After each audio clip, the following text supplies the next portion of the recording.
Veliki pozdrav svima koji nas gledaju. Ja sam Niko Tokić Kartelo i dobrodošli u moj podcast. Dragi moji, napravit ću sve da moje emisije budu zanimljive, edukativne i inspirativne. Preko mojih uvaženih gostiju od javnih osoba do stručnjaka dobit ćete jasniju sliku i potvrdu da je u životu sve moguće.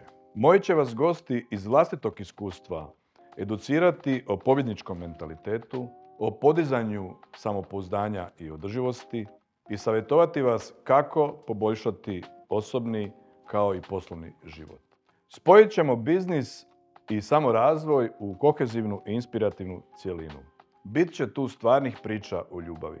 Istraživat ćemo jedno od najvećih misterija u ljudskom životu kroz tople priče o ljudskim osobinama i koliko smo spremni žrtvovati se kad je prava ljubav u pitanju. I uopće isplatili se. Umjesto rješavanja ljubavnih problema, poznate i javne osobe pričat će nam priče i eseje o ljubavi, gubitku i iskupljenju.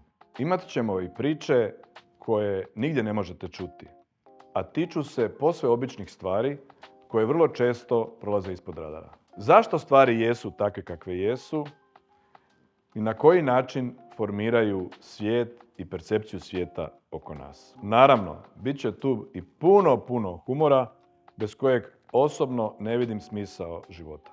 Dragi moji, s nama je danas nulti gost, gospodin Niko Tokić Kartelo, ex Željko Tokić.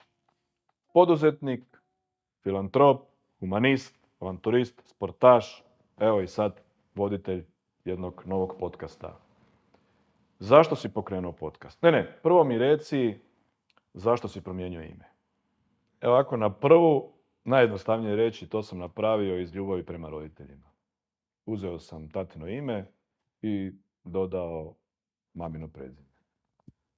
A ako raspravljamo malo duže o svemu tome, ima jedna i tužna priča, a i zapravo iz praktičnih razloga puno putujem, pa zadnjih par poznanstava i svoje ime zapamtim, a ne od još prijatelja. U svakom slučaju ime je promijenjeno, ono je sad službeno. Naravno da me svi prijatelji dalje zovu Željko koji me poznaju. Odazivam se i na Niko. To mi je simpatično, tako da ne vidim u tome nikakav ni problem, niti bilo kakva pitanja. Razlozi isključivo su moji osobni, ništa više. Zašto sam pokrenuo podcast? Evo, vrlo dobro pitanje i kad malo bolje promislim, od kad sam bio mali, puno sam pitanja postavljao. Evo, tata mi je rekao da kad smo se vozili, na primjer, do Frankfurta, da moji su roditelji radili nekad u Njemačkoj, ja sam imao 5 godina i to je vožnja trajala negdje 12 sati. Ja sam 12 sati postavljao pitanja o svemu i svačemu. Imao sam samo 5 godina. I nekako kroz život se to i nastavilo. Sve me živo zanimalo, stalno sam nešto propitkivao. Nekad je to bilo i neugodno za mene, jer kako se djeca znaju biti i bezobrazna, pa na pitanje, na primjer, tko je John Lennon, evo, kojeg mi tu preko puta. Jedna anegdota. Mislim, čovjek je ubijen davnih dana. Ja sam imao, 7-8 godina ili tako nešto. I bilo je par curica iz razreda koje su tako pričale među sobom, ubijen je John Lennon. A ko je to? Ne znaš ko je John Lennon? Kako te nije sram? Rekao, ne znam. Pa recite mi, pa Beatlesi, ok, za Beatlesa sam znao, ali čovjeka ne znam. Tako da je bilo svega i svačega, međutim ja sam kroz sva ta svoja pitanja izgradio nekako i svoj život, uspješan poslovni i privatni život.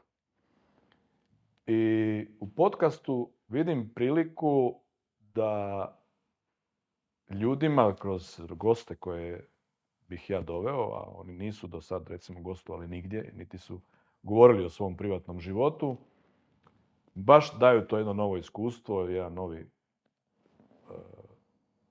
obol takvim emisijama i gdje možemo svi puno naučiti. Evo. Moja pitanja će biti uglavnom dosta neobična i neobičajna zapravo za takav model emisije, ali mislim da će to baš biti gledateljima simpatično.